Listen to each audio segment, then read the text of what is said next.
Hey, good morning. Thank you for joining me today. Our reading comes from the book of Psalms, chapter 91, verse 9. I'm reading from the Passion Translation.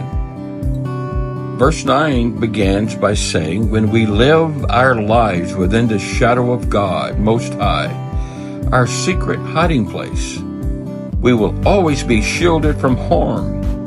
How then could evil prevail against us or disease infect us? God sends angels with special orders to protect you wherever you go, defending you from all harm. If you walk into a trap, they will be there for you and keep you from stumbling. Even if you walk among the fiercest power of darkness, you will trample every one of them beneath your feet." The stories that I'm about to share are true. They actually did happen. Back in 1980, Deb was a single mother whose two infants living in San Bernardino, California. She occasionally needed reliable babysitters. Fortunately for her parents lived only about 30 miles away in Alta Loma. Deb would usually drop off the children at her parents' home and go do what she needed to do, and then picked up the children in the evening. One night, Deb had retrieved her babies from her parents' place and was heading home. It was relatively late, around 11:30 p.m., and Deb was driving her old clunker. Among the car's many deficiencies, the gas gauge was broken, requiring her to guess when the old thing needed fuel, and occasionally her guessing was off. Halfway home, the car started to sputter. Deb remembers, and she realized that she was on empty. "I pulled off the first ramp I could," she said, "and it happened to be one that was slightly uphill. Almost at the top of the exit, my car died, and there was absolutely nothing around except empty fields and the distant lights of a truck stop about a quarter of a mile down the road. With no cars in sight, Deb didn't know what to do. The kids were asleep, and walking miles while carrying two kids in the middle of the night was not a good option. This was all before cell phones, so she couldn't call for help. Deb said, "I put my head on the steering wheel and I was saying a short and panicky prayer. I didn't even finish when I heard a few taps on my window. And when she looked up, she saw a clean-cut young man standing there who Deb determined was about 21 years old. He motioned for her to roll down her window. And Deb said, "I remember I was surprised, but I was not even the slightest bit afraid, even though normally I would have been terrified." The young man was dressed well and had a faint smell of soap. He didn't ask if she needed help. Instead, he told her to put the car in neutral and he would help her over that last small hill toward the place where she could get gas. Deb thanked him and followed his instructions. The car started rolling, and she steered it toward the lights of the truck stop and turned around to yell thank you to the man again. But, he was so nice, she said. My car kept moving, but the young man was nowhere in sight. I mean, this area was completely remote. There was absolutely nowhere for him to go. I don't even know where he came from to begin with, Deb said. Deb's car continued to roll down the hill until it reached a truck stop, and she was able to get the gas that she needed, and the kids remained sound asleep. Annabelle Bream was only 9 years old when she miraculously survived a 10-foot fall while she was playing with her sisters outside their Texas home, she plummeted down a hollowed-out cottonwood tree. An emergency helicopter rushed her to a hospital in Fort Worth, where brain and spinal injuries prepped Annabelle's arrival, but astonishingly, when Annabelle arrived, they found that she was unscathed. After the accident, Annabelle began to describe the visions that she had while she was unconscious. She says that she met a guardian angel in the incident. She said, "I started to wake up in the tree and I could hear the firemen's voices. I saw the angel and it looked very small, like a fairy. And the angel winked at me and told me, 'I'm going to leave you now, but everything is going to be okay.' The angel stayed with her the entire time, shining a light so she could see until she was rescued." In 1998, Luke was diagnosed with bone cancer at the tender age of 8. As sometimes happened, he came down with an infection, which meant that he had to go to the hospital. He was there for about 2 weeks, and that's when something very remarkable happened. One evening, Luke's mother was sitting at his bedside, quietly praying as he slept.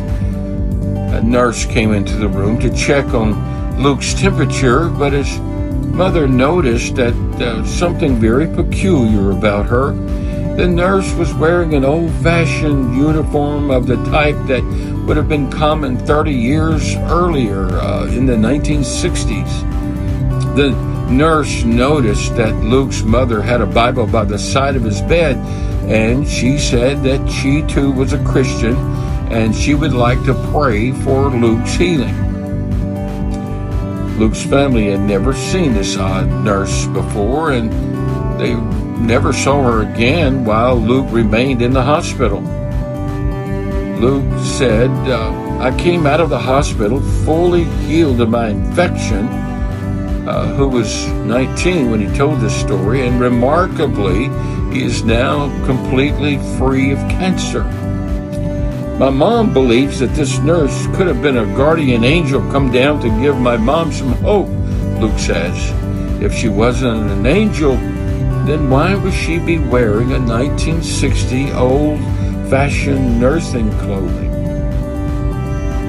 Pastor John Boston was driving down the road when another car crossed the center line and came barreling toward him.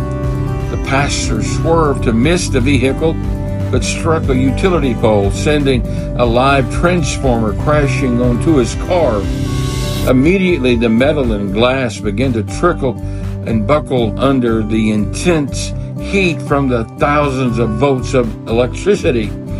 His 4-year-old daughter, who was with him, was trapped in the burning car. The seatbelt was stuck and the door would not open. That's when a scruffy-looking stranger came out of nowhere and easily opened the smashed door. The man removed him from the car with the daughter and walked both of them away 20 feet away from the vehicle to safety just before the car exploded into flames. He said, "My name is Johnny and the police are almost here and I can't be here when they come, but you're going to be okay." That is what the pastor said that the man said to him. And then the man was gone. The pastor said people tried to rationalize the situation, thought the circuit breaker had simply tripped and Johnny fled because of a sketchy past. But however, the firefighters say that there are some aspects of what happened that defy logic, reason, and science. Pastor Boston is convinced that there was a guardian angel watching over him that day. It was in the early 1990s when this event happened. My wife, Jackie, daughter, Bethany, and I were traveling from Gainesville, Georgia, to Chattanooga, Tennessee, to visit Tanya, a very close family friend. It was a rainy Friday night on Interstate 75 when the right rear tire went flat. I pulled over as far as off the interstate as I dared and got out, and greatly alarmed of the amount of traffic that was whizzing by, and it was raining.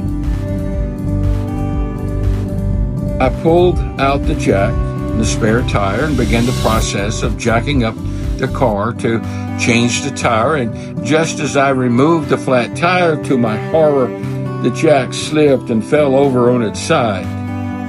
The weight of the car came crashing down on the jack, pinning the tire to the ground, and that was the only means for me to be able to complete the task and get back on the road.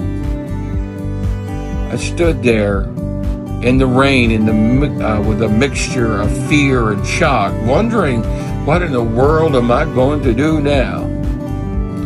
Jesus, I began to pray, and no sooner than I'd begun, a voice to my left startled me.